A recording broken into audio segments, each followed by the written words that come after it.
తాకట్టులో ఉన్న బంగారాన్ని విడిపించి ఆ రోజు ఆన్లైన్ రేటుకే మేము కొంటాం. Sharma gold company.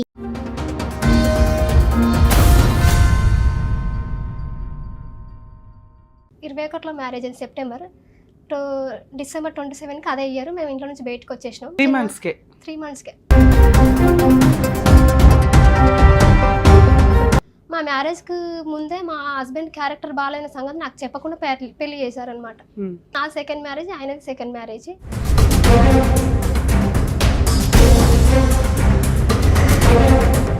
నువ్వే చిన్నపిల్లలా ఉన్నావు, అప్పుడే రెండో పెళ్ళి ఎందుకు? వాళ్ళు నేను వాని దగ్గర ఉంటున్నా కానీ నా దగ్గర ఉండట్లేదు అనేసి ఆయన డైవర్స్ కోర్టులో కేసేసిండు అనమాట.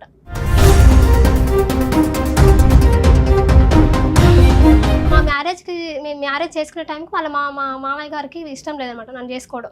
మా మామయ్య వేరే ఆమెతోని 20 years నుంచి అక్కడే ఉంటున్నాడు, వేరే ఆమె దగ్గర ఉంటున్నాడు.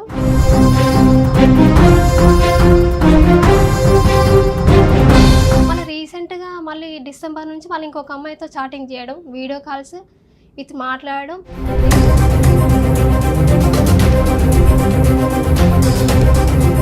మీ ఆయన ఏం సంపాదిస్తాడు మరి? ఆయన సంపాదించిన మొత్తం ఆయన జలసాలకే సరిపోతాయి మేడం. ఆయనకి ఏం కావాలంటే డ్రెస్సింగ్ స్టైల్ బాగుండాలి, ఆయన బండి నీట్గా ఉండాలి, ఆయనకు ఎవరో ఒకరు అమ్మాయి టైం పాస్ మాట్లాడుతూ ఉండాలి. ఆయనకి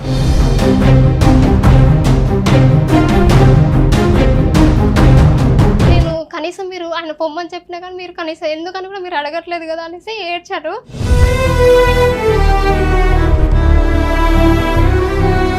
చెప్పినా వినట్లేదు. నేను అందుకే వాడు వదిలేసిండు, నీకు పిల్లలు గారు ఏం గారు నువ్వు గొడ్రాలు అనేసి రివర్స్ నన్నే తీరుతున్నాడు ఆయన.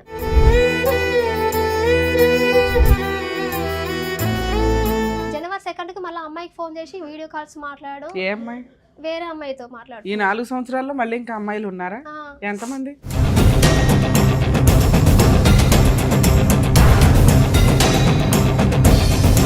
ఇందాక నిన్ను అడిగాను అన్న, నేను ఫోన్ చేసినాక నీ మీద మీ ఆయన ఏం చెప్తాడు అని. ఏమి చెప్పడు మేడం, మా ఆయన నన్ను మంచిగానే మాట్లాడతాడు అన్నావు. నువ్వు ఫిజికల్గా మీ హస్బెండ్కి కోఆపరేట్ చేయవట.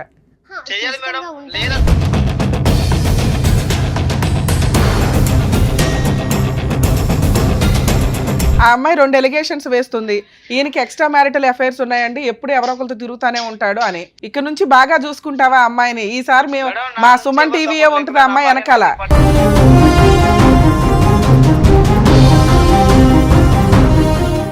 నమస్తే అమ్మా. నాకు 2021లో మ్యారేజ్ అయింది.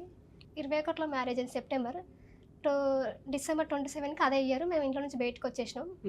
రీజన్ ఏంటంటే మా మ్యారేజ్ 3 monthsకే అలా మా హస్బెండ్ వాళ్ళ తమ్ముడు ఉంటాడు. అలా తమ్ముడు మా మ్యారేజ్ 3 times మ్యారేజ్ 2 monthsలోనే 3 times ఇంట్లో నుంచి బయటికి అనేసి వాళ్ళందరిని అన్నాడు అనమాట. ఏది? ఓకే, మీ మరిది? మా మరిది మా అన్న అలా మా ఆయన అన్నాడు. అట్లా 2 times 3 times చూసిన. ఎందుకు అంటే ఆ ఇల్లు ఎవరిది? మా అత్తమ్మ వాళ్ళదే. మీ అత్తగారు? ఎంతమంది పిల్లలు వాళ్ళకి? 2 అబ్బాయిలు, ఒక అమ్మాయి. అమ్మాయి మ్యారేజ్ అయిపోయింది, తన బయట ఉంటుంది. మా మరిదికి మ్యారేజ్ అవ్వలేదు. 2 కొడుకులు, నువ్వు, మీ అత్త మామ ఇంట్లో ఉంటారు. సో నీకు కొత్తగా మ్యారేజ్ అయిందా, ఇంట్లోకి ఎంటర్ అయ్యావు. మొత్తం మీ 5గురు ఉంటారు ఇంట్లో కాదమ్మా. ఇల్లు మీ అత్త మామది కదా. సో మీ హస్బెండ్ ఏం పని చేస్తారు, మీరేం పని చేస్తారు? ఆయన మేస్త్రి వర్క్ చేస్తారు, నేను ఇంట్లోనే ఉండేదాన్ని. సో మరి మీ ఆయన సంపాదించింది కూడా ఇంటికి తీసుకెళ్ళి ఇస్తాడుగా. అంటే మా ఆయన వర్క్ చేసింది ఆయన ఇంట్లో అంటే కంటిన్యూస్ వర్క్ చేయడు, పొలం పని చేస్తారు వాళ్ళు. ఒకవేళ వర్క్ ఉంటే వెళ్ళిపోతే లేదంటే చేయడు అనమాట. దాని తర్వాత ఆయన ఇంట్లో నుంచి పొమ్మని చెప్తున్నాడు అనేసి నా ఫోర్స్తోనే ఆయన ఎందుకు అట్లా చెప్తున్నాడు అనేసి మేము ఊరు నుంచి బయటకు వచ్చేసినాం. ఊరు నుంచి సిటీకి వచ్చేసినాము. వచ్చేసినాక ఒక 2 years ఉన్నాము. తర్వాత మా అత్తమ్మకి హెల్త్ బాగాలేనేసి వాళ్ళు రమ్మని చెప్పారు అనమాట. ఊరికి వెళ్ళాము. మా మ్యారేజ్కి ముందే మా హస్బెండ్ క్యారెక్టర్ బాగాలేని సంగతి నాకు చెప్పకుండా పెళ్లి చేశారనమాట. ఆయన ఊర్లో. మీరు ఎంతమంది? మీ నాన్నగారు ఏం చేస్తారు? మా నాన్నగారు రీసెంట్గా 6 months బ్యాక్ చనిపోయారు. మేము 3 అక్కజనాలు, ఒక అన్న అనమాట. ఏమైనా చదువుకున్నావు తల్లి నువ్వు? నేను 10th చదివాను, క్లినిక్లో వర్క్ చేస్తాను. మా హస్బెండ్ వచ్చేసి ఆయనకు పెళ్లికి ముందే వర్క్ అసలు ఆ క్యారెక్టర్ బాగాలేదంట. ఆ విషయం నాకు చెప్పకుండా చేశారు. ఫస్ట్ నా సెకండ్ మ్యారేజ్, ఆయనది సెకండ్ మ్యారేజ్. ఆమె మా ఇంటి పక్కనే, మా అత్తమ్మ వాళ్ళ ఇంటి పక్కనే వేరే ఆమెతో రిలేషన్లో ఉండి వాళ్ళ ఇంటి నుంచి వర్క్. సెకండ్ మ్యారేజ్లా? నువ్వే చిన్నపిల్లలా ఉన్నావు, అప్పుడే రెండో పెళ్ళి ఎందుకు? ఫస్ట్ మ్యారేజ్ ఏమైంది, ఎప్పుడైంది? 2014లో అయ్యింది మ్యారేజ్. వాళ్ళు నేను వాని దగ్గర ఉంటున్నా కానీ నా దగ్గర ఉండట్లేదు అనేసి ఆయన డైవర్స్ కోర్టులో కేసేసిండు అనమాట. మీ వయసు ఎంతమ్మా ఇప్పుడు? 30 years. 10 years బ్యాక్ అంటే 20 years ఫస్ట్ మ్యారేజ్ అయింది.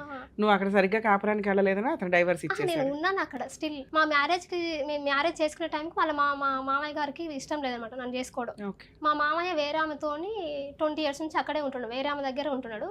నన్ను చేసుకోవడం ఇష్టం లేదనేసి ఆయన వేరే పుల్లలు పెట్టడం, నన్ను ఇష్టం వచ్చినట్టుగా ఎన్ని మాట్లాడుతున్నాడు. సంవత్సరాలకు విడాకులు అయిపోయింది అక్కడ? 2014లో మ్యారేజ్ అయింది, 2019లో డైవర్స్ అయింది. ఓకే. 2 years కలిసి ఉన్నాం. ఓకే. 19లో ఇక్కడ డైవర్స్ అయిన 2 years కి ఈ పెళ్లి చేసుకున్నావు నువ్వు. ఓకే అమ్మా. అయితే తర్వాత ఇతని పరిస్థితి ఏంటి? ఈయన పరిస్థితి క్యారెక్టర్ ఒక తాగర ఫస్ట్ వైఫ్ ఎందుకు వెళ్ళిపోయింది? ఫస్ట్ వైఫ్ తో పిల్లలు ఉన్నారా? లేరు మేడం. ఫస్ట్ వైఫ్ కు ఆమె క్యాన్సర్ వచ్చి ఆమె చనిపోయిందంట. ఓకే. అయితే ఆమె ఈయన మ్యారేజ్ ముందు ఒక ఆమెతో అంటే పక్కన ఉండేవాడు. ఆమెతో వాళ్ళ ఇంట్లోనే వర్క్ చేసి వాళ్ళతోనే ఉండేవాడు. వాళ్ళు ఈయనను వచ్చి వీళ్ళ పెళ్లికి ఒప్పుకోవట్లేదనేసి వాళ్ళ అమ్మాయి వాళ్ళ పేరెంట్స్ వచ్చి వీళ్ళని కొట్టారంట అనమాట. కొడితే తర్వాత సంథింగ్ వీళ్ళకి కొంచెం రాషెస్ వచ్చి నేను ఒప్పుకోను అనేసి అంటే వాళ్ళ అమ్మాయికి వేరే మ్యారేజ్ చేసిండ్రు. ఈయన మళ్ళీ తర్వాత కొన్ని రోజుల తర్వాత వేరే బ్యాన్ వాంచుతాడు. ఈయన బ్యాన్ వాంచడానికి అని పోతే అక్కడ ఒక అమ్మాయిని చూసి నేను అమ్మాయిని పెళ్లి చేసుకోవాలనేసి అమ్మాయిని ఇంటి వరకు తీసుకొచ్చారంట. తీసుకొచ్చాక అది ఏదో సంథింగ్ ఏమైందో తెలియదు, అది బ్రేక్ అయిందంట. ఈయన ఒక ఆంజనేయ మాల వేసుకున్నాడంట కొన్ని రోజుల తర్వాత. ఆ మాల వేసుకున్నాక ఒక అమ్మాయిని తీసుకొని పోతే వాళ్ళు వచ్చి వీళ్ళ ఇంటి మీదకి వచ్చి కొట్టారంట. ఇలా పేరెంట్స్ని ఇట్లా ఊర్లో ఇష్యూ అయిందంట. దానికన్నా మళ్ళీ అది జరిగిన తర్వాత ఒక అమ్మాయిని మ్యారేజ్ చేసుకున్నాడు మధ్యలో. పెళ్లి చేసుకున్నాక ఆ పెళ్లి లవ్ చేసిన అమ్మాయిని పెళ్లి చేసుకోలేదు ఆయన. లవ్ చేసిన అమ్మాయి వేరే వాళ్ళని తీసుకోపోతే అలా ఫ్రెండ్ని పెళ్లి చేసుకున్నాడు ఈయన. దాని తర్వాత అమ్మాయి క్యాన్సర్ వచ్చి చనిపోయింది. వాళ్ళందరూ పెళ్లి చేసుకోలేదు మేడం. ఆయన జస్ట్ ఆయన ఇష్టపడ్డాడంట ఆయన. అయితే నేను మా మ్యారేజ్ అయినాక కోవిడ్ ముందే ఆమె చనిపోయిందంట. మాకు మా ఫ్రెండ్ వాళ్ళ ద్వారా మా చుట్టాల ద్వారా ఇట్లా అబ్బాయి ఉన్నారని చెప్తే మేము పెళ్లి చేసుకున్నారు. చేసుకున్నాక మళ్ళీ ఈమె ఒక అమ్మాయితో మాట్లాడారు, అది కొంచెం సంథింగ్ ఏదో బ్రేకప్ అయింది. మళ్ళీ రీసెంట్గా మళ్ళీ డిసెంబర్ నుంచి మళ్ళీ ఇంకొక అమ్మాయితో చాటింగ్ చేయడం, వీడియో కాల్స్ విత్ మాట్లాడడం. నేనేమన్నా అంటే నేను వాడు అందుకే వదిలేసి నువ్వు ఇట్లా మాట్లాడుతున్నావు అనేసి నేను వదిలేసి, నీకేం తక్కువ చేసినా నీకు ఇంట్లోకి అన్నిట్లోకి అన్ని తెస్తున్నావు కదా, నీకేమవుతుంది అనేసి రివర్స్ నన్నే మాట్లాడుతున్నాను. ఆయనకు రీసెంట్గా మేము 2013 నుంచి మేము మెడిసిన్స్ వాడుతున్నాం పిల్లల గురించి. ఆయనకు స్పర్మ్ కౌంటింగ్ 5% ఉందంట. దాని గురించి ఆయనకు రీసెంట్గా మేడం దగ్గరికి వెళ్తే ఆయనకు పిల్లలు కారు, IVF చేయించుకోవాలని చెప్పారనమాట. దాని గురించి నేను న్యాచురల్గా అవుతారు అనేసి నేను డ్రై ఫ్రూట్స్ లడ్లు ఇంట్లో అన్ని ప్రిపేర్ చేస్తుంటే ఆయన తినట్లేదు అసలు. నేను తినను. మీ శాలరీ ఏం చేస్తారు? నేను మా సార్లు ఆల్రెడీ మాకు పిల్లల గురించి అనేసి ఆయనకు యూరిన్ దగ్గర చిన్న సర్జరీ చేశారు మేడం. సర్జరీ నేనే చేయించాను. పెళ్ళైన స్టార్టింగ్లో మా గోల్డ్ రింగ్ మా అమ్మ వాళ్ళు పెడితే అది తీసుకుపోయి వేరే వాళ్ళతో కుదబెట్టాడు అనమాట. అది ఆయన తీసుకురంటే ఆయన తీసుకురావట్లేదు. పోతే ఓన్లే నాకేగా పెట్టింది, నీకేమైనా పెట్టిరా ఏమన్నా, పోతే ఓన్లీ అనేసి అంటున్నాడు. ఆయన ఏం సంపాదిస్తాడు మరి? ఆయన సంపాదించిన మొత్తం ఆయన జలసాలకే సరిపోతాయి మేడం. ఆయనకి ఏమి కావాలంటే డ్రెస్సింగ్ స్టైల్ బాగుండాలి, ఆయన బండి నీట్గా ఉండాలి, ఆయనకు ఎవరో ఒకరు అమ్మాయి టైం పాస్ మాట్లాడుతూ ఉండాలి. ఆయనకి అక్కడ ఒక 3 months ఉండగానే మీ మరిది బయటకు పొమ్మని అన్నాడు. అన్నాక ఏమైంది? అన్నాక ఇంకా ఇదే ఇష్యూస్ కంటిన్యూస్ అవుతున్నాయి మేడం. ఆయన అలా ఎంతకాలం ఉన్నారు అత్తమామలతో? 2 months 3 months ఉన్నాం మేడం. నేను ఆల్రెడీ మా అత్తమ్మతో నేను వచ్చేటప్పుడు కూడా ఆమె కాలు మొక్కి వచ్చిన, నేను ఏడ్చుకుంటూ వచ్చేసిన. ఏమని? ఎందుకు? నేను కనీసం మీరు ఆయన పొమ్మని చెప్పినా కానీ మీరు కనీసం ఎందుకని కూడా మీరు అడగట్లేదు కదా అనేసి ఏడ్చారు. ఆమె కూడా ఈవెన్ మేము చేసిన కర్రీస్ ఆయన బాగున్నామనేసి చెప్తేనే వీళ్ళు బాగున్నాయనేసి అంటారు. ఆయన బాగాలేదంటే ఉంటే బాగుంటే నువ్వే తినేసాయి 2-3 రోజులు అనేసి ఆయన అంటే డైరెక్ట్ చెప్పేస్తాడు అనమాట. మా మరిదికి నచ్చాలి వంటలు, మనం చేసే పని ఆయనకు నచ్చాలి, ఆయన చెప్పింది ఇంట్లో నడవాలన్నమాట. ఏం చేస్తాడు మీ మరిది? పొలం పని చేస్తారు మేడం. మీ ఆయన అన్న ఒక రకంగా ఇంటికి కొంచెం మీ మామగారి తర్వాత పెద్ద కదా, మీ ఆయనకి ఎందుకు ఆ పవర్స్ రాలేదు ఇంట్లో? పవర్స్ రాలేదంటే ఈయన వల్ల వాళ్ళు చాలా సఫర్ అయ్యారు అనేసి ఈయన గురించి పట్టించుకోవడం మానేసారు మేడం. నేను ఆల్రెడీ మా మరిదికి ఫోన్ చేసి రీసెంట్గా ఫోన్ చేశాను ఆయనకి, ఇట్లా చేస్తున్నాడు, నేను కంప్లైంట్ కూడా ఇచ్చిన. వాళ్ళు 2 times కౌన్సిలింగ్ ఇచ్చారు. సో మీరు 2021లోనే ఇంట్లో నుంచి బయటకు వచ్చి పంజగుట్ట వచ్చారు రావడమే? అంటే పంజగుట్లో నా వర్కింగ్, కాకపోతే మేము ఉండే తిలక్ నగర్ అనమాట. ఓకే. అట్లా ఉంటూ అప్పటి నుంచి ఇక్కడే ఉంటున్నారు హైదరాబాద్ లో? ఓకే. ఇక్కడే ఉంటున్నామా. ఆయన చెప్పింది వినట్లేదు మేడం, అసలు వినట్లేదు. 4 years 3 years అవుతుంది తల్లి. 4 years నుంచి ఇంతేనా? ఇంతే మేడం. ఆయన నన్నే మళ్ళీ పైగా ఏమంటాడు, నువ్వు గొడ్రాలివి, నీకు పిల్లలు గారు ఏం గారంటే ప్రాబ్లం ఉన్నది నీకు, నేను ఆల్రెడీ టెస్ట్ చేయించుకున్నా, నాకు ఎలాంటి ఇష్యూస్ లేదు, కాకపోతే నువ్వు కొంచెం వెయిట్ పెరగాలనేసి చెప్పారు. ఆయన చెప్పినా వినట్లేదు. నేను అందుకే వాడు వదిలేసిండు, నీకు పిల్లలు గారు ఏం గారు, నువ్వు గొడ్రాలు అనేసి రివర్స్ నన్నే తీరుతున్నాడు ఆయన. డాక్టర్స్ చెప్పుంటారు కదా తల్లి ఎవరిది ప్రాబ్లం ఏంటి అని. చెప్పారు మేడం, రిపోర్ట్స్ కూడా ఉన్నాయి ఆల్రెడీ, అన్నీ ఉన్నాయి. ఆయనకు స్పర్మ్ అంటే ఆమెకు మా మ్యారేజ్ తర్వాత ఆయనకు యూరిన్ దగ్గర స్కిన్ ఎక్కువ ఉందంటే అది సర్జరీ నేనే చేయించాను. ఆ గోల్డ్ రింగ్ కూడా నేనే ఇడిపించుకొచ్చిన. ఇవి చిన్న చిన్న అప్పులు నేనే కడుతున్నా కానీ ఆయనకు ఏది నీకు వచ్చే 14,000 ఇన్ని మెయింటైన్ చేస్తున్నావా? అంటే ఎప్పుడు కాదు 6 మంత్స్కి ఒకసారి అట్లా. పోన్లేమ్మా, అట్లీస్ట్ దాచి ₹1 ఆహా. మీ ఆయనకి డ్రై ఫ్రూట్స్ లడ్డూలో హెల్దీ ఫుడ్ రెడీ చేస్తున్నావు పిల్లలు పుట్టాలన్న ఉద్దేశంతో. చిన్న చిన్న అప్పులు ఏవైతే చేశాడో అవి తీర్చుకుంటున్నావు, ఈవెన్ పోస్ట్ నీ ఇల్లు నువ్వే పోషించుకుంటున్నావు, నీ తిండి నువ్వు తింటున్నావు. అది సూపర్. చేసినా కానీ ఆయన రివర్స్ నాకు సపోర్ట్ చేయట్లేదు మేడం. సపోర్ట్ చేయట్లేదు, పైగా నన్నే మాట్లాడుతున్నాడు. ఆయనకి మా అత్తమ్మకి ఫోన్ చేశాను. ఈ 4 years లో మీ అత్త వాళ్ళకి ఇన్ఫార్మ్ చేశారా ఈయన ఇలాగే ఉన్నాడు ఇక్కడ ఇట్లా ఉన్నాడు చెప్పాను మేడం. చెప్తే రీసెంట్గా ఏమైనా పంచాయతీలు ఏమైనా జరిగినాయి? వాళ్ళు ఏం చెప్తున్నాడు, మా మరిది ఏం చెప్తున్నాడు అంటే వాడి వల్ల నా పరువు పోయింది. ఇప్పుడు నేను వచ్చి మాట్లాడినా కానీ వాళ్ళ ముందు నేను తలదించుకోవాలి, నేను ఎవరి ముందు నేను తలదించుకోను వాని వల్ల. ససే సావనులే నీకు నాకు కాదనేసి నువ్వు బయటకు వచ్చేసి ఎక్కడైనా బతకనేసి అంటున్నాడు ఆయన. మీ మరిదికి మ్యారేజ్ అయిందా? కాలేదు. ఇంకా ఆహా. ఎంత ఈ వయసు ఎంత మీ మరిది? 28, 29 ఉంటాయి మేడం. ఓకే. ఆయన రీసెంట్గా ఒక ట్రాక్టర్ తీసుకొచ్చుకున్నాడు 9 lakhs పెట్టి. మా పొలం కాకుండా వేరే వాళ్ళ పొలాలు 15 ఎకరాలు పట్టుకొని చేయించుకుంటాడు అనమాట. ఓకే. ఇదంతా చేసింది ఆయననే తీసుకుంటాడు, మాకు ఏ మాత్రం ఇవ్వడు. నేను ఇట్లా ఉంది సిచ్యువేషన్, నువ్వు కొంచెం విను, చెప్పింది విను, బాగుపడు, ఎందుకు అనవసరంగా వాళ్ళ ముందు నన్ను ఇజ్జత్ తీస్తున్నావు అనేసి. అంటే ఇంతకుముందు కాదు, చేస్తున్నావు ఆయన కష్టపడి ఆయన వాళ్ళ ఇంట్లో వాళ్ళ అమ్మ నాన్నకి ఇచ్చుకుంటాడు, మీకెందుకు ఇస్తాడు తల్లి? నాకు ఇవ్వని చెప్పట్లేదు మేడం. మాకేం ఇవ్వడం అన్నావు కదా, మనకెందుకు ఇస్తారు? 15 ఎకరాలు ఇంకోటి కౌలుకు చేసుకుంటున్నాడు, కష్టపడుతున్నాడు. ఆ బుద్ధి మీ ఆయనకు ఉండాలి. తమ్ముడే 15 ఎకరాలు చేస్తుంటే నేను 15 ఎకరాలు చెయ్యాలి కదా అని.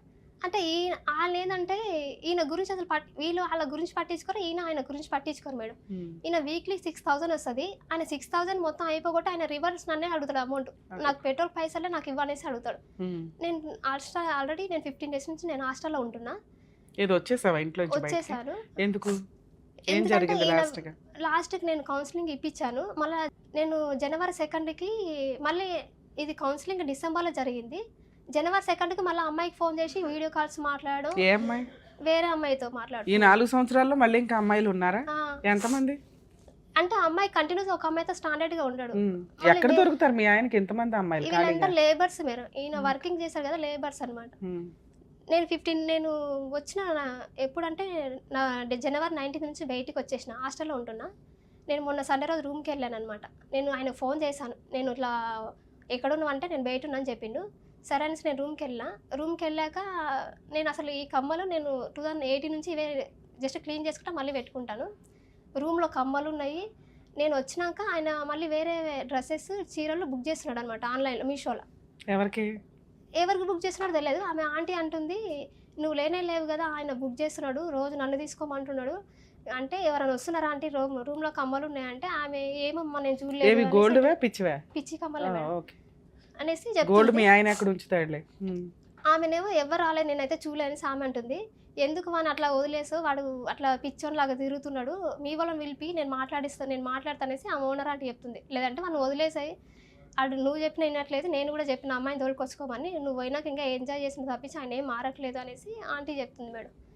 చాలా మందితో చెప్పించిన కానీ మనం 10 మంది కూర్చొని ఒక దగ్గర మాట్లాడినా కానీ ఆయన ఫోన్లో మాట్లాడుతుంటాడు, ఫోన్లో చూస్తుంటాడు అనమాట. మనం చెప్పింది వినడు అసలు. ఇప్పుడు మీ ఆయనకి ఫోన్ చేసి మాట్లాడితే నీ గురించి ఏం చెప్తాడు? నా గురించి మంచిదనే చెప్తాడు మేడం. నా క్యారెక్టర్ పరంగా బాగుందని చెప్తాడు, నాకు అన్ని పనులు చేసి పెడతాడని చెప్తాడు. మళ్ళీ ఆయన చేసింది రైట్ అంటాడు. ఆయన ఏం చేసింది రైట్ అంటాడు? అంటే ఆయన వేరే అమ్మాయిలతో మాట్లాడడం కానీ, ఇవన్నీ నా ఇష్టం అండి అనేసి ఆ కౌన్సిలింగ్ ఇచ్చిన మేడం దగ్గర ఏం చెప్తున్నా అంటే, నేను చేస్తున్నా నేను చేస్తున్నా అనేసి ఇంటికి వచ్చి ఎవరు అడగట్లేదు కదా, ఎవరైనా అడుగుతున్నారా, క్వశ్చన్ చేస్తున్నారా, నీకు అన్ని తీసుకొచ్చి పెడుతున్నా కదా అనేసి అంటున్నాడు ఆమె దగ్గర. పోలే, నీ ఇంటి దాకా ఎవరో రాలేదు, నీకు ఆల్రెడీ సెకండ్ మ్యారేజ్, సర్దుపోవచ్చుగా. నేను సర్దుకపోతున్నాను మేడం, కానీ పిల్లల గురించి చెప్తుంటే ఆయన వినట్లేదు అనమాట. దానికి ఏమంటాడు? దానికి నాకు అవసరమే లేదు, ఉన్న రోజులు ఉందాం తిందాం, ఎవరు తిప్పాలి సత్తం కానీ పిల్లలు ఎందుకు అనేసి అంటుండు. నీకు పిల్లలు కంపల్సరీయా? కంపల్సరీ అని కాదు, కాకపోతే ఉండాలని. అంటే మిగతా రిలేషన్స్ బాగానే ఉన్నాయా మీ మధ్య? ఫిజికల్ రిలేషన్ కానీ? ఫిజికల్ రిలేషన్ అంటే ఆయనకు అది బాగానే ఉంటుంది, కాకపోతే ఆయన ఒక దాని మీద స్టిక్ అయి ఉన్నాడు. మనం చెప్పింది ఆయన వినడు, ఆయనకి ఎంతవరకు అవసరం అంతవరకు ఉంటాడు ఆయన. సో ఫైనాన్షియల్గా కొంచెం అయితే సపోర్ట్ చేస్తాడు కానీ పెద్దగా రిస్క్ తీసుకోడు, అంతేగా? నువ్వు చెప్తున్నదే నీకోసం ఓ చిన్న బంగారం అయితే ఇంతవరకు ఏమీ కొనలే, చీరలో గట్రా కొనలే, ఏమైనా షికార్లకి ఊర్లో అట్లా ఏమైనా వెళ్ళారా? అది లేదు, ఏమీ లేదు. ఇంట్లోనే ఉంటావు, నీ పని చేసుకుని నువ్వు వస్తావు. కొట్టడు తిట్టడు కానీ బాగా చూసుకోడు, అంతే. ఇలా నామినల్ గా నడుస్తుంది నీ లైఫ్. తిట్టడం కూడా బండ బూతులు తిడతాడా? ఎందుకు? ఏ విషయం మీద తిడతాడు? నిన్ను ఇలా చేస్తున్నావు అనేసి, నువ్వు వాదిస్తున్నావు అనేసి వాడు నిన్ను అందుకే వదిలేసిండు, నీకు పిల్లలు గారు ఏం గారు, మీ అన్నోళ్ళు కూడా మీ గురించి పట్టించుకోరు, నీకు ఎవరు సక్కలేడు అనేసి గలీజ్ మాటలు మాట్లాడతాడు. అది ఒక్కటని కాదు, అసలు ఎట్లా అంటే అట్లా మాట్లాడతాడు. రోడ్డు మీద తిడతాడు. ఇంకెట్లా సరే లాస్ట్ రోజు ఏం జరిగి బయటకు వచ్చేసావు? నేను నీకు నాకు సెట్ అవ్వదనేసి నేను చెప్పినా నువ్వు వినట్లేదు అనేసి నేను బయటకు వచ్చేసిన. నేను వచ్చినా కూడా ఇప్పటివరకు ఆయన నాకు ఫోన్ చేసి అసలు రమ్మని చెప్పింది లేదు. నువ్వు రమ్మని కూడా ఆయన చెప్పట్లేదు అనమాట. నేను ఫోన్ చేస్తేనే మాట్లాడుతున్నాడు, అంతటితో కట్ చేస్తున్నాడు. నాకు టైం లేని తర్వాత వేస్తానులే అని చెప్తున్నాడు ఆయన. ఇక్కడ దాకా ఎందుకు వచ్చావు తల్లి? నీకేం కావాలి? అంటే నేను ఆల్రెడీ పోలీస్ స్టేషన్లో కంప్లైంట్ ఇచ్చాను మేడం. ఓకే, అప్పుడు ఉన్నప్పుడు ఇస్తే వాళ్ళు జస్ట్ ఫోన్లో చెప్పారు. దాని తర్వాత ఇక్కడ ఉమెన్ పోలీస్ స్టేషన్లో కంప్లైంట్ ఇచ్చాను. వాళ్ళు చెప్పినా కానీ సరే మేడం నేను చెప్పింది విని నేను పిల్లల గురించి ఇట్లా ప్లాన్ చేసుకుంటాను అనేసి చెప్పాడు. ఎవరు చెప్పినా వినట్లేదు. వాళ్ళ చెల్లెలు చెప్పాడు కదా లాస్ట్ గా. మరి అదేదో కొంచెం వెయిట్ చేసి చూడొచ్చుగా. ఆల్రెడీ 4 years వెయిట్ చేసి చూసావు. వాళ్ళు మారట్లేదు. వాళ్ళ తమ్ముడు వాళ్ళు 13 సంవత్సరాల నుంచి మారట్లేదు అనేసి వాళ్ళు వదిలేశారు మేడం ఆయన గురించి. వీడు ఇట్లా చేసినోడు వీని వల్లనే మేము తల దించుకోవాల్సి వస్తుంది. ఆయన నాతో ఉండమని చెప్తున్నాను మేడం. నేను వాళ్ళ ముందు నేను ఇన్సల్ట్ కావద్దనేసి నా ఫీలింగ్. నేను దాని గురించి అనేసి నేను స్టాండర్డ్గా ఉంటే ఆయన స్టాండర్డ్గా ఉండట్లేదు అసలు. ఆయన నేను డైవర్స్ అయినా నీకు ఇచ్చేస్తా అనేసి అంటున్నాను. అత్త వాళ్ళ ఇంట్లో అమ్మ వాళ్ళ ఇంట్లో గౌరవం కోరుకుంటున్నావు. భర్త స్ట్రాంగ్ గా ఉంటే నీకు ఆల్రెడీ గౌరవం వస్తుంది అని నీ ఉద్దేశం. మీ ఆయన అసలు ఆ గౌరవం గురించి పట్టించుకునే పొజిషన్ లోనే లేడు. ఆయనకు జస్ట్ ఆయన ఎంజాయ్ చేయాలనేసి అనుకుంటున్నాడు అంతే. మరి ఇప్పుడు భర్తను వదిలేస్తే ఆ మాత్రం గౌరవం కూడా ఉండదు. ఓకేనా? అందుకనే మేడం అది వాల్యూ ఉండదు. నేను ఇంత ముందు కూడా వాళ్ళు నేనేదో మిస్టేక్ చేశాను అనే ఫీలింగ్లో వాళ్ళు ఉన్నారు. నేను క్యారెక్టర్ పరంగా ఇంత ఉండగా నన్ను ఎందుకు మిస్ చేసుకున్నా, అసలు నేను ఎందుకు సఫర్ అవుతున్నా నాకు అర్థం కావట్లేదు అసలు. ప్రతిదీ ఈచ్ అండ్ ఎవ్రీథింగ్ ఇంట్లో నేనే కుక్ చేస్తాను. నా పని నేనే చేసుకుంటాను. నేను టైలరింగ్ నా బ్లౌజులు నేనే కుట్టుకుంటాను. అన్నీ నేనే చేసుకుంటాను. నాకు వల్ల ఆయనకు రూపాయి ఖర్చు లేదు అసలు. అయినా సరే నాతో ఉండను అంటాడు ఆయన. నీ లైఫ్ స్టైల్ ఇది, మీ ఆయన లైఫ్ స్టైల్ అది. మీ ఆయన అంతే స్వేచ్ఛగా తిరుగుతాడు, లావిష్గా ఉంటాడు. తను సంపాదించుకున్న దాంట్లో 70% తన కోసమే ఖర్చు పెట్టుకుంటాడు. ఓ 30% మాత్రమే అది వాళ్ళ ఇంట్లో వాళ్ళకైనా నీకైనా ఇవ్వడం. అర్థమవుతుందా? ఇలాంటి లైఫ్ స్టైల్లో నువ్వు క్వశ్చన్ చేస్తున్నప్పుడు బూతులు తిడుతున్నాడు, కొట్టడానికి కూడా కొంచెం ముందుకు వస్తాడు. ఇంతవరకే. ఇక పిల్లలు అనే సీన్ అయితే డాక్టర్సే క్లియర్ చేశారు. మీ ఇద్దరు పాజిటివ్గా ఒక మాట అనుకుంటే తప్ప ఇది వర్కౌట్ అయ్యే వ్యవహారం అయితే కాదు. ఫుడ్ తిన్నా ఏం తిన్నా కానీ అట్లీస్ట్ ఐవీఎఫ్లకి వెళ్ళాలన్నా ఈ మాత్రం స్ట్రెంత్ అయితే మీ ఇద్దరికి ఉండాలి. ఒకరికొకరు సపోర్ట్ అయితే ఉండాలి. ఇటువంటి సపోర్ట్ లేకుండా మీరు ఫర్దర్గా మూవ్ అవ్వడం అనేది జరిగే పని కాదు. ఎవరికి కాపురం అవసరమో వాళ్ళు తగ్గాలి ఎక్కడైనా కానీ. మీ హస్బెండ్కి కాపురం అవసరంలా. నీలాంటి వాళ్ళు 3 మందిని చూసుకుంటూ వచ్చాడు ఇప్పటిదాకా. ఉంటే ఉండు, లేకపోతే దొబ్బే. ఇదే అతని ఆప్షన్. నీకు బాల్ నీ గ్రౌండ్కి వచ్చింది. ఇప్పుడు డెసిషన్ తీసుకోవాల్సింది ఎవరు? నువ్వు. ఏమని? ఈయన మారతాడా మారడా?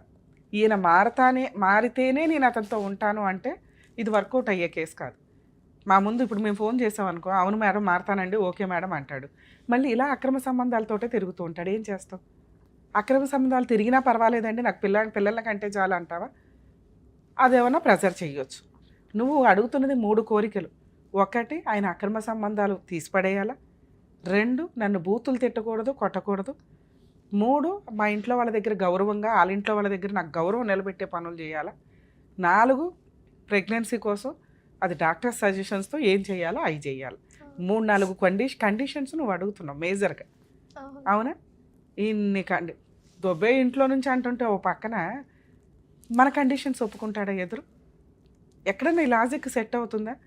ఉంటే ఉండు, లేకపోతే దొబ్బే. ఎవరైతే కాపురం కావాలి అని మీ ఆయన ముందుకు వస్తాడు, అమ్మో నా భార్య నన్ను వదిలేస్తే నేను ఎలా బతకాలి, ఆల్రెడీ 2nd మ్యారేజ్, వదిలేస్తే నా మీద కేసులు వేస్తుంది అనే భయం ఉన్న వ్యక్తి నువ్వు ఇట్లా అలిగి బయటకు వచ్చినప్పుడు వెంటనే నీకు ఫోన్ చేయడమో, పెద్ద మనుషులు పంచాయతీ పెట్టడమో, మీ ఇంట్లో వాళ్ళతో మాట్లాడడమో ఇలా ఏదో చేస్తాడు. ఇవి ఏవి మీ ఆయన చేయలే నాకు తెలుసు. అంటే నిన్ను వదిలేయడానికి అతను బాల్ నీ దగ్గర వదిలిపడేశాడు. ఇప్పుడు డెసిషన్ నువ్వు తీసుకోవాలి. రమ్య గారు ఇన్ని కండిషన్స్ ఒప్పించడం కుదరదు. ఒక్క పిల్లల కోసం ఒప్పించగలరేమో మాట్లాడి, ట్రీట్మెంటు లేకపోతే జైలుకి వెళ్తావు అని. మిగతా 3 లేకపోయినా నువ్వు కంటిన్యూ అవుతానంటే ఒక స్టెప్ దిగు, నేను మాట్లాడతాను మీ హస్బెండ్తో. లేదు మేడం ఇవన్నీ మారాలి అంటే అది జరిగే పని కాదు. ఇప్పుడు నువ్వు చెప్తున్నవన్నీ కూడా మీ హస్బెండ్ యొక్క సహజ లక్షణాలు. ఈ సహజ లక్షణాలు ఉన్న వ్యక్తిని కంటిన్యూ అవుతావా అంటే పిల్లల్ని కనేసి కంటిన్యూ అవ్వాలని చూడకండి. ఎందుకంటే జీవితంలో ఇంకా ఒకవేళ మళ్ళీ నువ్వు డెసిషన్ తీసుకుంటే ఆ పుట్టిన పిల్లలకి తండ్రి అనేవాళ్ళు ఉండరు. అర్థమవుతుందా? మరి ఒకసారి ఆలోచించుకో తల్లి. చూశారు కదండి, ఇట్లాంటి కేసుల్లో దరిద్రం. అమ్మాయి ఎక్స్ట్రాడినరీ కోరికలు ఏం కోరట్ల, ఏం అడుగుతుంది?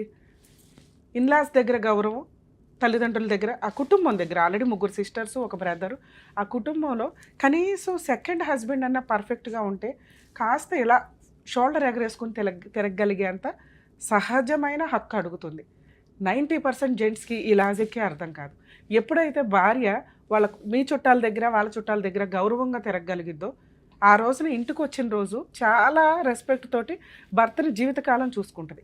కానీ 90% జెంట్స్ చేసే పని ఏంటంటే జోక్స్ అన్నీ భార్య మీదే వేస్తారు. అది చుట్టాల దగ్గర ఫంక్షన్లకు వెళ్ళినప్పుడు ఎంత బాగా వంట చేసినా కూడా అవతలోళ్ళ వంట ఆ ఒక్కరోజే తింటారేమో, మిగతా డేస్ అన్నీ ఇంట్లో భార్య చేసిన హెల్దీ వంటే తినాలి. కానీ కామెంట్ చేసే విధానంలో అరే ఈ వంట చేస్తే మా ఆవిడది అసలు తినలేము అనే జోక్స్ అనేది భార్య ఒక టాయ్ లాగా ఉంటుంది. ఇవి కొంచెం తగ్గించుకోండి. 2, తాగుడు. భార్యని బూతులు తిట్టడం కుటుంబ సభ్యుల దగ్గర, అది చాలా దారుణమైన పరిస్థితి. ఈ రోజున అవి సర్దుకోవడానికి ఏ అమ్మాయి రెడీగా లేదు. ఎగ్జాంపులే ఈ అమ్మాయి. ఉన్నది సెకండ్ మ్యారేజ్, జరుగుతున్న మ్యారిటల్ రిలేషన్లో అమ్మాయి ఫైనాన్షియల్గా చాలా వీక్. ఆ భర్త చాలా అవసరం ఆ అమ్మాయికి, ఎందుకంటే మళ్ళీ 3వ పెళ్ళి 4వ పెళ్ళి అని చేసుకోలేదు కదా. అయినా కూడా ఇలా బూతులు తిడుతున్న వ్యక్తిని భరించడానికి ఆవిడ రెడీగా లేదు. ఏ స్త్రీ కూడా ఈ రోజున అంత నరకం పడుతూ ఉండడానికి రెడీగా లేరు. ఈ పాయింట్ కూడా జెంట్స్ కొంచెం రియలైజ్ అవ్వండి. మిమ్మల్ని నమ్ముకొని ఇంకొక అమ్మాయి వచ్చినప్పుడు మేజర్గా వాళ్ళకి ఇవ్వాల్సిన మార్క్స్ క్యారెక్టర్కి సంబంధించి, ఆ క్యారెక్టర్ మార్క్స్ ఆ అమ్మాయికి పడుతున్నాయి. 2, మీతో ఎంతవరకు సర్దుకుంటుంది, ఇంట్లో ఎంత ప్రశాంతంగా ఉంటుంది. ఆవిడ ప్రశాంతంగా ఉంచడం మన ఇష్టం, మన లాజిక్, మన లౌక్యం. ఇది వదిలిపడేసి నువ్వే ఉండాలి అంటే ఆ అమ్మాయి ఉన్నంతకాలం ఉంటుంది, మిగతాది క్వశ్చన్ చేస్తుంది. 3, క్యారెక్టర్.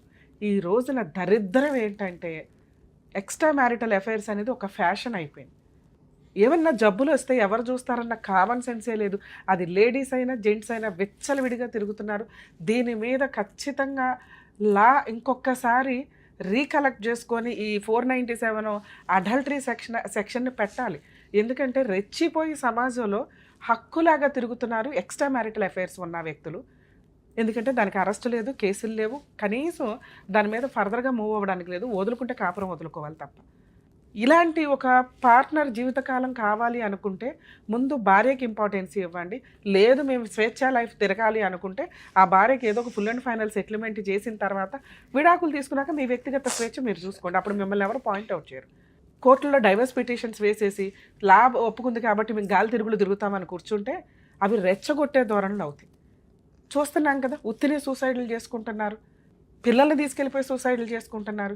ఎవరికి తెలియని విషయాలు, డిప్రెషన్లోకి వెళ్తున్నారు. కక్ష పెరుగుతుంది. రేపటి రోజున ఇవే పనులు, రెచ్చగొట్టే పనులు, మీ అక్రమ సంబంధాలు ఏదో మీరు 4 గోడల మధ్య చేసుకోకుండా బయటకు వచ్చి మరీ షో ఆఫ్గా తిరుగుతూ వీడియోలు చేసుకుంటూ తిరుగుతూ ఉంటారు చూడండి. అవతల వ్యక్తికి డబుల్ పనిష్మెంట్ ఇస్తున్నట్టు లెక్క మీరు. దానివల్ల అవతల వ్యక్తుల్లో క్రూయాలిటీ పెరిగిద్ది. స్లోగా క్రైముల దాకా వెళ్తాయేమో ఆలోచించుకోండి. ఈరోజు మనం మాట్లాడుతున్న మాట నోట్ చేసుకోవాల్సిన విషయం. ఇంకొక 3 years తర్వాత ఇలాగే విచ్చలవిడిగా తిరుగుతూ ఉంటే, ఆల్రెడీ కొన్ని మర్డర్స్ పెరిగినాయి, అది లేడీసా జెంట్సా ఎవ్వరూ తగ్గట్ల. ఇట్లా ఎక్స్ట్రా మ్యారిటల్ అఫైర్స్ ఉన్న వాళ్ళు చంపుతున్నారు, అది వేరే సంగతి. ఇంకోసారి రెచ్చగొట్టిన వ్యక్తులు చంపడం స్టార్ట్ అవుతూ ఉంటాయి. కొంచెం వీటి మీద గవర్నమెంట్ కానీ లీగల్ డిపార్ట్మెంట్స్ కానీ ఒక కన్ను వేసి అబ్జర్వ్ చేస్తే, ఎందుకంటే ఒక చట్టం ఎప్పుడు మార్పు చెందుతూ ఉంటుందంటే రిపీటెడ్గా దానికి సంబంధించి ఇన్సిడెంట్లు జరుగుతుంటే ఓకే ఇది మిస్యూజ్ అవుతుంది, తీద్దాం, కొంతకాలం పక్కన పెడదాం, లేదా కొన్ని రిలాక్సేషన్స్ ఇద్దాం, లేదా ఇట్లాంటి ఇన్సిడెంట్లు రిపీటెడ్గా జరుగుతుంటే చట్టం తీసుకొద్దాం, కొత్త యాక్ట్లు తీసుకొద్దాం, కొత్త సెక్షన్ ఇంప్లిమెంట్ చేద్దాము అని చెప్పి రియలైజ్ అవుతూ ఉంటారు. అమెండ్మెంట్స్ ఎప్పుడు జరుగుతాయి, లా అండ్ ఆర్డర్ ఎప్పుడు ఒకేలాగా ఉండదు. సమాజం మారుతున్నప్పుడు మార్పులకు తగ్గ సెక్షన్స్ పనిష్మెంట్లు ఇంక్లూడ్ అవుతాయి. ఇవి రిపీటెడ్గా జరుగుతున్నాయి కాబట్టి మేబీ అడల్టరీ మళ్ళీ ఇంప్లిమెంట్ అయ్యి వాళ్ళకి సంబంధించిన సెక్షన్స్ శిక్షలు పడే విధంగా మారటానికి ఎక్కువ అవకాశాలు ఉన్నాయి. ఇప్పటి నుంచే జాగ్రత్త పడండి, ఎక్స్ట్రా మ్యారిటల్ అఫైర్స్ పెట్టుకోకుండా. ఇంకా నెక్స్ట్ పాయింట్ హెల్త్కి సంబంధించి. కర్మ ఏంటంటే పెళ్ళప్పుడు బేసిక్ అడగాల్సినది వాళ్ళ జాబు, తర్వాత శాలరీలు ఏం చేస్తారు, వాళ్ళకున్న ప్రాపర్టీలే కాదు, హెల్త్ గురించి కనుక్కోవాల్సిన అవసరం ఈ రోజున ఎంతైనా ఉంది. ఇక్కడ మాత్రం దయచేసి ఎవరు కూడా మొహమాట పడకండి. అది ఫస్ట్ మ్యారేజ్ అయినా సెకండ్ మ్యారేజ్ అయినా ఫిజికల్గా ఫిట్టా కాదా ఇది తెలుసుకోవాల్సిన అవసరం ఖచ్చితంగా. అది మీ రైట్, అది మీరు అట్లాగే మెడికల్ ఇవ్వాలి. ఎందుకంటే కొంతమందికి కిడ్నీలు పనిచేయట్లే, కొంతమందికి ఆల్రెడీ ఏవేవో ఆపరేషన్లు అయి ఉంటాయి, కొంతమందికి ప్రెగ్నెన్సీ, ఇప్పుడు అమ్మాయి ఏదైతే బాధపడుతుందో ఈ విషయం మీద ఆల్రెడీ తెలుసు. కొంతమంది అసలు సెక్స్కే పనికిరారు.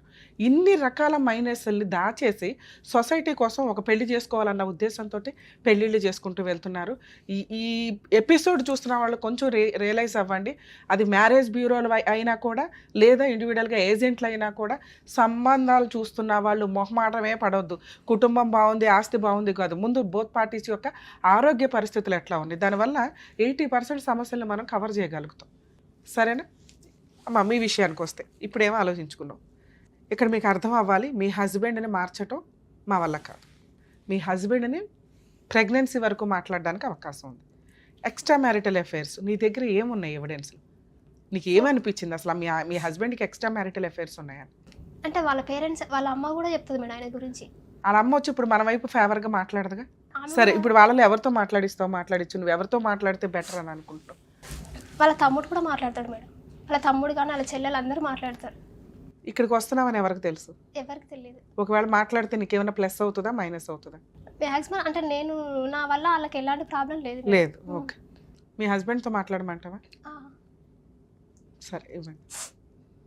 హలో, నేను ఇక్కడ సుమన్ టీవీ కనేసి వచ్చిన ప్రోగ్రామ్కి.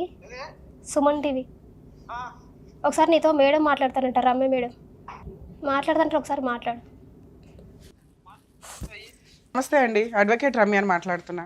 చెప్పండి మేడం. సార్, మీ వైఫ్ ఇక్కడికి వచ్చారు, మా హస్బెండ్కి కాస్త కౌన్సిలింగ్ ఇవ్వండి అని, సుమన్ టీవీ ప్రోగ్రామ్ న్యాయవేదికకి. మీరు ఆల్రెడీ ప్రోగ్రామ్స్ అవి చూస్తూనే ఉంటారట. ఆవిడేమో మీరంటే ఇష్టపడుతుంది, మీరు లేకుండా ఉండలేనంటుంది. ఆవిడ కాకపోతే ఒక 2-3 ఎలిగేషన్స్ చెప్తుంది. కొంచెం ఎక్స్ట్రా మ్యారిటల్ అఫైర్స్ ఎక్కువ అండి, బూతులు తిడతారు, ప్రెగ్నెన్సీకి కొంచెం సపోర్ట్ చేయాలి కదా హాస్పిటల్కి వెళ్ళడానికి అని. చాలా సింపుల్ విషయాలు. ఇద్దరికి సెకండ్ మ్యారేజ్, మిమ్మల్ని నమ్ముకొని ఒక అమ్మాయి మీ ఇంట్లోకి వచ్చింది. ఏం చేద్దాం? వీటి గురించి మీరేం చెప్తారు చెప్పండి సార్. నేను చెప్పాల్సిన మేడం, ఇప్పుడు ఇవన్నీ ఇంతకుముందు అక్కడ ఇక్కడ వాళ్ళకి వీళ్ళకి అని చెప్పేసి చెప్తుంది. అవన్నీ ఇప్పుడు ఆమె ఇప్పటికి 12 days 15 days అవుతుంది ఇప్పుడు పోయి ఆమె. అవును, మరి మీరేమైనా ట్రై చేశారా మీ భార్య కోసం? ఏంటంటే మా ఇంట్లో కూర్చొని నా దగ్గర మేము కలిసిమెలిసి కూర్చొని ఇట్లా కాదు, అది ఇది తప్పు జరిగింది, దాన్ని సరిదిద్దుకొని కలిసిమెలిసి ఉండాలని చెప్పేసి నేను ఆశిస్తున్నాను మేడం. ఇప్పుడే కలిసి సూపర్, పోయినప్పటి నుంచి అదే చెప్తాను నేను. మంచి మాట సార్. ఇప్పుడు యాక్చువల్గా మీ తరపున మాట్లాడడానికి ఎవరున్నారు? మీ అమ్మా నాన్న మాట్లాడరు, మీ తమ్ముడే మిమ్మల్ని ఇంట్లో నుంచి వెళ్ళిపోండి అన్నారు. ఎందుకు వీళ్ళందరూ మిమ్మల్ని అసహించుకునే స్టేజ్లో ఎందుకున్నారు మీరు? మేడం, ఇంతకుముందు జరిగిన దాంట్లో గురించి వాళ్ళ కోపం ఉందా లేదా అవన్నీ తర్వాత మొత్తం సాల్వ్ అయిపోయింది మేడం. ఇంతకుముందు మరి ఎవరు మాట్లాడతారు? మీ తరపున ఎవరు మాట్లాడతారో చెప్పండి. మీరే మాట్లాడతానంటే ప్రాబ్లం సాల్వ్ అవ్వట్లేదు కదా. అసలు అమ్మాయి పోలీస్ స్టేషన్లో చుట్టూ ఎందుకు వెళ్ళాలి సార్? మీరు ఎంత చక్కగా మాట్లాడారు మేడం, మేమిద్దరం కూర్చొని మాట్లాడుకుంటే అయిపోతుంది అనటానికి. ఇప్పటికి 4 సంవత్సరాల నుంచి కూర్చుందట మీ దగ్గరే, మీ మాటలే వింటుంది. మీరు లేకపోతే అమ్మాయికి జీవితం లేదు. అలానే ఒక ఆడపిల్లని మనం అట్లా ఆడుకోలేం కదా. నా మాట ఏంటి, మేము ఎందుకు అట్లా బయటికి ఎందుకు వెళ్తాం మేడం? సార్, మీ మీద నమ్మకం ఉండాలి కదా సార్. అమ్మాయి పోలీస్ స్టేషన్కి వెళ్ళి ఎందుకు కూర్చుంది? అప్పుడు ఆ రోజు మీరు అన్నారట, ఇక నుంచి హాస్పిటల్కి వెళ్దాం, చక్కగా ట్రీట్మెంట్ తీసుకుందాం, పిల్లల్ని అందామని. మళ్ళీ అదే అలాంటి సిచ్యువేషన్లోనే ఉన్నా కదా మేడం. నేను ఆమెను కాదని వదిలేసి ఏం పోలేగా మేడం. మరి మీ తరపు నుంచి ఎవరో ఒకళ్ళ నమ్మకం ఇవ్వాలి కదా. ఇప్పుడు నేను తనకు అదే చెప్తున్నా, మీ హస్బెండే నిన్ను బయటికి వెళ్ళమనలేదమ్మా, నువ్వు అతను ఇది భరించలేక యువతలకు వచ్చావు. మేడం, నాకు ఈ 2 కండిషన్లు అతను మారితే నాకు ఓకే మేడం అంటుంది ఆ అమ్మాయి. అదే మేడం, ఇప్పుడు ఆమె ఆల్రెడీ నా నుంచి ఎవరు సపోర్ట్ లేకున్నా నేను సపోర్ట్, ఆమెకి నాకు సపోర్ట్. Super sir. దేవేంద్ర గారు, మీరు ఇక్కడ ఉన్నా లేకపోయినా నేను అమ్మాయితో మీ తరపునే మాట్లాడా. మీకుండే ప్రాబ్లమ్స్ మీకు ఉంటాయి, కానీ ఒక స్త్రీగా ఒక భార్యగా అమ్మాయి మిమ్మల్ని ఏం అడుగుతుందంటే 2 కండిషన్లు. ఒకటి, ఆయన ఎక్స్ట్రా మ్యారిటల్ అఫైర్స్ తిరగకూడదు. దానికో మీరు అద్భుతమైన సజెషన్ ఇస్తున్నారట, నేను బయట తిరుగుతున్నాను ఎవరన్నా వచ్చి ఇంటికి వచ్చి అడిగారా అని. అలా కుదురుతుందా సార్? మీరు ఎక్కడన్నా తిరిగేస్తే తన భర్త తనకే సొంతంగా ఉండాలి కదా. నేను అలా చేయాలనుకుంటే నాకు సెకండ్ మ్యారేజ్ అవసరం లేదు మేడం. సో మీకేమీ ఎక్స్ట్రా మ్యారిటల్ అఫైర్స్ లేవు అంటున్నారు మీరు. నేను చేయాలనుకుంటే మ్యారేజ్ చేసుకో. అరే బాయ్, నేను అడిగిన దానికి చెప్పవయ్యా ఫస్ట్, ఉందా లేదా? ఇప్పుడు నాకు అవన్నీ ఏమి లేవు మేడం. లేవు. నన్ను వింటున్నావు కదా, మీ హస్బెండ్ ఒప్పుకుంటున్నారు నాకు ఏ సంబంధాలు లేవని. ఉంటే ఈసారి మాకు చెప్పు మేడం. మా అమ్మ వాళ్ళు పెట్టేలే, నాకు వీళ్ళు పెట్టేది. ఆమెకి నేను నాకు ఆమెకి నేను అంతే తప్ప నాకు వేరే వాళ్ళు మాకు ఏం అవసరం చెప్పు. సూపర్. అసలు మీరు ఇక్కడ ఉంటే ఇద్దరికి కౌన్సిలింగ్ ఇచ్చి పంపించేసే వాళ్ళం. ఆ అమ్మాయి అడుగుతున్నది ఇంకొకటి సార్. మీరు ఓకే, మీరు సార్ ఒక మాట క్లారిటీ ఇచ్చారు, ఆ అమ్మాయికి మేము హామీ ఇస్తున్నాం. యాక్చువల్గా ఇది సెకండ్ మ్యారేజ్ తల్లి, సర్దుకోండి. మీ హస్బెండ్ ఉన్నంతలో మంచిగానే ఉన్నారు, మిగతావి చిన్న చిన్న పాయింట్స్. ఒకటి బూతులు తిడుతున్నారట, కొంచెం తిట్టొద్దు. ఇదొకటి. బూతులు కాదు మేడం, ఆమె నన్ను, నేను ఒకటి మేడం, భర్త అనే దానికి ఆమెకు రెస్పెక్ట్ గౌరవమే లేదండి మా ఇంట్లో. నేను చెప్తాను సార్, ఇప్పటి నుంచి నేను చెప్తాను. ఆ అమ్మాయి మా రెస్పెక్ట్ మధ్య గా ఎలాంటి ఉండాలి అంటే బాండింగ్ మనం ఆ అనేది రేంజ్ లో సింహాసనం మీద కూర్చోవాలి కదా. మీరు ఆ ఇంటి మహారాజు లెవెల్లో ఉండాలి కదా. ఇప్పుడు నేను ఒక మేడం అనుకోండి, అన్ని విధాలు అనుకుని చెప్తున్నా మేడం. ఇప్పుడు ఒక హస్బెండ్ వైఫ్ అంటే ఎట్లుంటారు మేడం ఇట్లా? నేను ఆమెతో ఉండకపోతే నేను బయటగా ఉండాలంటే నాకేమైనా అవసరమా? ఆమె దానికి అంగీకరించారు మేడం. అసలు అలాంటి విషయాలు మా మధ్యలో అసలు ఒక్క నిమిషం లైన్ లో ఉండండి సార్. బాండింగే జరగదు. ఒక్క నిమిషం లైన్లో ఉండి. నాన్న, మీ హస్బెండ్ ఒక ఎలిగేషన్ వేస్తున్నారు నీ మీద. ఇందాక నిన్ను అడిగా, నాన్న నేను ఫోన్ చేసినాక నీ మీద మీ ఆయన ఏం చెప్తాడు అని. ఏమీ చెప్పడు మేడం, మా ఆయన నన్ను మంచిగానే మాట్లాడతాడు అన్నావు. మీ ఆయన ఒక ఎలిగేషన్ వేసాడు నీ మీద, నువ్వు ఫిజికల్గా మీ హస్బెండ్కి కోఆపరేట్ చేయవట. చేయాలి మేడం. లేదు అసలు ఉండండి సార్, అడుగుతున్నాను సార్. చెప్తున్నా నేను. అలాగే సార్, అడుగుతున్నాను. ఉండండి మీరు కూడా విందురు ఉండండి. చెప్పమ్మా. ఆయన సర్జరీ చేయించినాక 6 months గ్యాప్ ఉండమన్నా, అది హీలింగ్ అవ్వడానికి. ఓకే. 6 months ఉండమన్నా. తర్వాత మేము హాస్పిటల్కి వెళ్ళే ముందు కూడా 3 months ఒకసారి, అంటే 3 days ఒకసారి సమ్ కౌంటింగ్ ఇవ్వాలన్నమాట ల్యాబ్. ఓకే. దాని గురించి అని గ్యాప్ ఉన్నది తప్పేసి అంతకు మించి ఏమి ఉండదు సార్. ఆ అమ్మాయి ఏం చెప్తుందంటే మీ హెల్త్ కోసం గ్యాప్ ఉంది తప్ప ఈ మామూలుగా ఇప్పుడు హెల్త్ క్యూర్ అయిందండి, మేము బాగానే ఉంటాము అంటుంది మేడం. హెల్త్ కోసం కాదు మేడం, ఏ హస్బెండ్ కైనా హెల్త్ కోసం అయినా ఏదైనా కనీసం 1 week 2 weeks అన్న ఒకసారి అయినా కనీసం 6 months మిమ్మల్ని కలవద్దని డాక్టర్ చెప్పిన తర్వాత ఆవిడ ఎట్లా కలుస్తుంది అయ్యా? ఆమె అసలు మా మధ్యలో 1 month కూడా ఉండదు మేడం, చాలా డిఫరెంట్ ఉంటది. సరే, ఇప్పుడైతే ట్రీట్మెంట్ కోసమే కదా. ట్రీట్మెంట్ తర్వాత అసలు ఆ అమ్మాయికి కావాల్సిందే పిల్లలు అంటుందో పక్కన. మేడం మేము కలిసి బతకాలనుకుంటున్నాం మేడం. అనుకుంటున్నావు కానీ ప్రాబ్లం క్లియర్ అవ్వట్లేదు ఇక్కడ. ఒక పనికిమాలిన ఎలిగేషన్ వేసావు, ఆ అమ్మాయి దానికి కరెక్ట్ రీజన్ చెప్పింది. ఆ అమ్మాయి 2 ఎలిగేషన్స్ వేస్తుంది, ఈయనకి ఎక్స్ట్రా మ్యారిటల్ అఫైర్స్ ఉన్నాయండి, ఎప్పుడు ఎవరో ఒకరితో తిరుగుతానే ఉంటాడు అని. అవి లేవని మీరు అన్నారు. రెండోది ట్రీట్మెంట్, డాక్టర్స్ దగ్గరికి వెళ్ళి ఐవీఎఫ్ ఏంటనే ఆల్టర్నేటివ్ ఏమైనా వెతకరా? అది చేయించుకోవాలి మేడం. మా దగ్గర మనీ అందుబాటులో మనీ అనేది చాలా ఇప్పుడు ప్రాబ్లం ఉంది, మనీ ప్రాబ్లం ఉంది. ఎందుకు మీరు బాగానే సంపాదిస్తారట కదా, సంపాదించిందంతా ఖర్చు పెట్టుకుంటున్నావు, లైఫ్ స్టైల్ అంతా చాలా లావిష్ గా ఉంటుందట. సరే, ఆ అమ్మాయికి ఏమన్నా బంగారం కొన్నారా సార్ ఇప్పటిదాకా? మేడం, ఆ అమ్మాయికి ఇంతవరకు చిన్న బంగారం కొన్నారా మీరు? ఎవరికి కొనాలి మేడం బంగారం? మీ భార్యకి. నా నుంచి బంగారం ఆశించాలా మేడం? మే ఇద్దరం మంచి కలిసి బతికితే అంతేగాని బంగారాలతో నువ్వు తీసుకెళ్లిపోయి తాకట్టు పెట్టుకుంటావు, ఆ బంగారానికి ఏమో వాల్యూ ఉంది, నువ్వు మాత్రం ఓ చిన్న బంగారం కొనవా? ఏది మేడం, ఇప్పుడు మేము మంచిగా కలిసి బతికితే దానంతలో అవే వస్తాయి మేడం. మరి ఇన్ని సంవత్సరాలు ఏం కొన్నావు? 4 సంవత్సరాల నుంచి మంచిగానే ఉన్నారుగా కలిసి. అది నేను అన్ని కట్టుకొని మనీ సమస్యలు అయితే ఉన్నాయి మేడం. ఎందుకంటే అవి కొంచెం అవన్నీ కొంచెం ప్రాబ్లమ్స్. బాబు, వీక్లీ 6,000 సంపాదిస్తావంట, వాళ్ళకి పెట్టేదేదో నీ భార్యకి పెట్టాలి కదయ్యా. మాకు అవన్నీ ఇప్పుడైతే ఏం లేవు మేడం. మేము అన్ని మానుకొని అవన్నీ సైలెంట్ ఉండి ఆమెతో మంచిగా ఉండాలని డిసైడ్ అవుతున్నాం. సరే, ఇప్పుడు మీ ఆవిడని నిన్ను నమ్మి పంపిస్తాను, ఒక 1 week 10 days చూస్తుంది. నువ్వు చెప్పిన మాటలన్నీ ఇంప్లిమెంట్ చేస్తావా మేడం? 1 week టైం 10 days ఉండాలా మేడం? నేను ఇప్పటికే 12 days అవుతుంది. కాదు, ఇవాళే వస్తుంది అనుకో, ఇక్కడ నుంచి బాగా చూసుకుంటావా అమ్మాయిని? ఈసారి మేము మా సుమన్ టీవీయే ఉంటుంది అమ్మాయి వెనకాల. ఏమంటారు? మా అమ్మ నాన్న నాకు సపోర్ట్ ఇట్లా ఎవరు లేకున్నా సరే నేను ఆమెకు నేను ధైర్యం, నాకు ఆమె ధైర్యం. సూపర్. దేవేంద్ర గారు, ఇక నుంచి ఒక్క నిమిషం మేము చెప్పేది కూడా వినండి. ఆ అమ్మాయి ఇంకోసారి కష్టం అండి అని మా సుమన్ టీవీ దాకా వస్తే మా సుమన్ టీవీ సపోర్ట్ ఉంటుంది. మరి మీరు అమ్మాయిని బాగా చూసుకుంటారా ఇక నుంచి? 100% sure madam. Okay sir, okay, thank you అండి. నాన్న, మీ హస్బెండ్తో మాట్లాడాం కదా, మీ హస్బెండ్కి నువ్వు తప్ప గతి అయితే లేరు, కానీ నీకు ఇంకా ఛాన్స్ ఉంది. ఆలోచించుకో. ఆ వ్యక్తి వల్ల నీకు కష్టం అనేది ఒక 20-30%, సుఖం అయితే లేదు. ఓకే, సుఖం కావాలి అనుకుంటే ఇటు నుంచి ఇటే లీగల్గా వెళ్ళిపో, వదిలించుకో, యూజే లేదు అని అనుకుంటే. అతని తరపున మాట్లాడడానికి ఎవ్వరూ లేరు. నువ్వు ఇలా వదిలేస్తే మళ్ళీ కుక్కలు చిమ్మిరిస్తారులాగా ఇంక అమ్మాయిలతో తిరుగుతూనే ఉంటాడు. ఏ హెల్త్ ప్రాబ్లం వస్తుందో ఆ తమ్ముడు పట్టించుకోరు, అమ్మా నాన్న పట్టించుకోరు. నీ వాల్యూ అతనికి తెలుసు, కానీ దాన్ని ఇంప్లిమెంట్ చేయలేకపోతున్నాడు. అంత మెచ్యూరిటీ లెవెల్స్ లేవు. ఇంకా భార్య నన్ను వదిలేస్తే అట్లా ఇప్పుడు 19 days ఉండలేకపోతున్నాడు. అర్థమవుతుందా? ఇంకో 2 నెలలు ఉన్నాడు అంటేనే ఆయనకు పిచ్చెక్కిపోద్ది ఒక రకంగా. నువ్వు అలవాటు అయిపోయావు అతనికి. కానీ ఎంత తగ్గాలి, ఆవిడ కోసం ఎంత మారాలి అని తెలియట్లేదు అతనికి. అర్థమవుతుందా? నీకు మెచ్యూరిటీ లెవెల్స్ ఉంటే ఇన్ని సంవత్సరాలు చూశాను కదా, ఇంకొక 6 నెలలు చూద్దాం అని అనుకో. ఓకే, నువ్వు వెళ్తే ఈ 1 వీక్లో వెళ్తావో మా టీం నీకు హెల్ప్గా ఉంది అని అనుకో. ఓకే, ఎందుకంటే ఆ మాట గట్టిగా చెప్పావు నీకు, మీ హస్బెండ్కి కూడా. అమ్మో ఏదైనా జరిగితే మళ్ళీ సుమన్ టీవీని కాంటాక్ట్ అవుతుంది, రమ్య గారు ఉన్నారు, అవసరమా నాకు అని మారటానికి ఏమన్నా అవకాశం ఉంది. డబ్బులా పెద్దగా ఏమీ సంపాదించట్లా, ట్రీట్మెంట్ ఐవీఎఫ్ఎల్కి వెళ్ళే అంత సీన్ అయితే లేదు. ముందు ఇతను ఒక ఫ్రెండ్గా ఎంతవరకు నీకు కవర్ అవుతాడు, ఓ మంచి భర్తగా ఎంతవరకు నీకు రక్షణ కల్పిస్తాడు, ఇంతవరకు చూస్తాను అంటే ఒక 2-3 రోజుల్లో నువ్వు ఒక డెసిషన్ తీసుకొని వెళ్ళు. లేదు మేడం మాకు అవసరం లేదనుకుంటే లీగల్గా వెళ్ళిపోతాలి. పోలీస్ స్టేషన్కి వెళ్ళావు కదా, కౌన్సిలింగ్ అయిపోయింది, ఎఫ్ఐఆర్ అవుతుంది, ఛార్జ్షీట్ ఫైల్ చేయించేసే. వాళ్ళకి ఏమైనా యాన్సిస్టర్స్ ప్రాపర్టీస్ వారసత్వ ఆస్తులు ఏమైనా పొలాలు ఉంటే క్లెయిమ్ చేసే రైట్స్ నీకుంటే ఇతనికి వచ్చే వాటాని. ఓకే. 2, సఖీ సెంటర్, నువ్వు ఎక్కడైతే ఇప్పుడు ఉంటున్నావో అక్కడ సఖీ సెంటర్ సికింద్రాబాద్లో ఉంది. మన జ్యూరిస్టిక్షన్ వరకు అమీర్పేట అట్లా మీరు ఏదైతే అంటున్నారో ఆ జ్యూరిస్టిక్షన్స్ అక్కడ నెట్లో కూడా కొడితే నీకు వచ్చేస్తుంది. అది పోలీసులను అడిగినా నీకు సఖీ సెంటర్ అడ్రస్ చెప్తారు, ఫ్రీ అడ్వకేట్ని పెడతారు. మంత్లీ 20,000 30,000 ఇంటీరియర్ మెయింటెనెన్స్ అడుగుతూ, ప్రాపర్టీ షేర్ అడుగుతూ, ప్రొటెక్షన్ అడిగి నీ పని నువ్వు చేసుకో. అతను ఏదైనా ఫుల్ అండ్ ఫైనల్ సెటిల్మెంట్కి వస్తే కొంత కాంపెన్సేషన్ తీసుకొని మ్యూచువల్ డైవర్స్కి వెళ్ళి ఇండివిజువల్గా నీ లైఫ్ నువ్వే ఆ చిన్న బంగారమో ఓ ఇదో కొనుక్కోగలవు.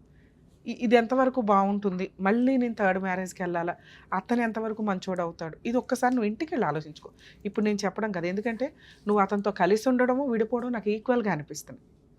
ఇతనితో ఎక్కువ కష్టం ఉంటే తల్లి తక్కువ కష్టం బయటకు వచ్చే అంటాం, 2 ఈక్వల్గానే ఉన్నాయి. సో ఏది బెటరు, ఇంకొంచెం మార్క్స్ ఎక్కడ పడుతున్నాయి అనేది ఇంటికి వెళ్ళి చూసుకో. ఎందుకంటే నీ అవసరం నీకు ఇంపార్టెంట్, నీ ఫీలింగ్ నీకు ఇంపార్టెంట్. ఇక పిల్లలు అనే దానికి ఐవీఎఫ్ల దాకా వెళ్ళేంత అమౌంట్లు అయితే మీ దగ్గర లేవు. మీరిద్దరూ అన్యోన్యంగా ఉండి మేము ట్రీట్మెంట్ తీసుకోవాలనుకుంటున్నామండి అంటే అప్పుడు ఒక ఎపిసోడ్ చేసి మా వ్యూయర్స్ దగ్గర నుంచి హెల్ప్ అడుగుతాం. మీ ఇద్దరు 100% బాగున్నారు, పర్ఫెక్ట్ అని అనుకుంటే అప్పుడు రండి. అలాగే నువ్వు వెళ్ళావు, ఇంకొక ఛాన్స్ తీసుకున్నావు, నీకు అతనితో హ్యాపీ అనిపించలే, మా వాళ్ళకి ఫోన్ చేయండి, పోలీస్ స్టేషన్ ప్రొసీడింగ్స్ హెల్ప్ ఇప్పుడు ఏదైతే చెప్పామో అది చెప్తాం. ఓకేనా? ఆల్ ది బెస్ట్ నాన్న, జాగ్రత్త. కొన్ని సమస్యలు కొన్ని చోట్ల పరిష్కారం అవుతాయి అన్నట్లు పాపం పోలీస్ స్టేషన్లో అక్కడ కౌన్సిలింగ్ ఇచ్చినప్పటికీ కూడా అతని వాల్యూ ఈవిడ వాల్యూ అతనికి ఇంకా పూర్తిగా అర్థం కాలేదు. మనవంతు ప్రయత్నం మనం చేసాం, వాళ్ళు సక్సెస్ఫుల్గా వాళ్ళ మ్యారిటల్ రిలేషన్ కంటిన్యూ చేస్తారని ఆశిద్దాం. Thank you.